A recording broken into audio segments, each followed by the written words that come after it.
Afisa mag omenda mag aguch dongruok mag kor gwenge NGCDF okwayo jopiny mondo owuok kar romgi kendo chiw pachi ewi twak mar wito oko aguch omenda mag NGCDF mikone nitiere ataro mar chik ka giloso e kinde mar yawo ayanga chenro mar gedo kowuok kuom aguch NGCDF e sikund sekondari ma Nyaisa mayudore e kaunti ma Nyamira. Apisago kotelnegi kod Yusuf Mbuni okoni chenro ma choko pach oganda biro timore kuonde chung' od buche duto ma pachoka kochakore chieng' wuok tich ma juma manyien.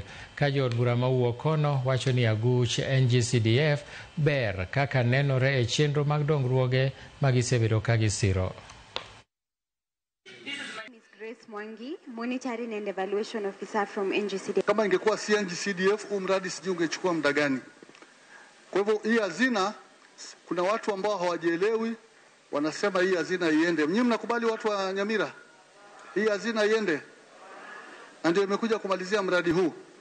Kwa hivyo wiki ijayo tutakuwa na mikutano katika kila eneo bunge kuweza kuwapatia fursa kutoa maoni. Nyinyi mnataka hii hazina iendelee au hamtaki iendelee? Tuko pamoja.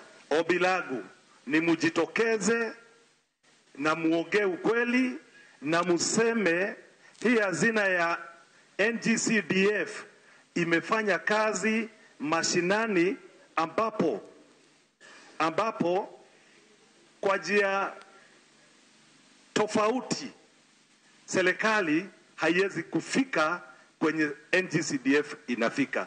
Tutoe maoni yetu na tuseme hii pesa ya CDF, hii pesa ya basari ya watoto wetu, hii pesa imejenga hii hall ya Nyaisa, hii pesa imeng'arisha mashule yote ya constituency, tuseme ikae ndani ya katiba ili tuende tuchukue pesa yetu hapa Nyamira, badala hiyo pesa inarudi Nairobi, tuende kupiga kiu sijui ni kwa ofisi gani ndio mtoto apate basari. Ingia kwa CDF office.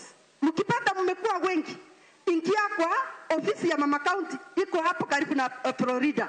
Famu sisiko hapo, kama wewe uko na memorandum yako kutoka nyumbani, wewe andika, kucha drop and go. There is nothing unafanya nyingi. Wewe kucha na ile uko nayo, unataka CDF ikufe ama iendelee.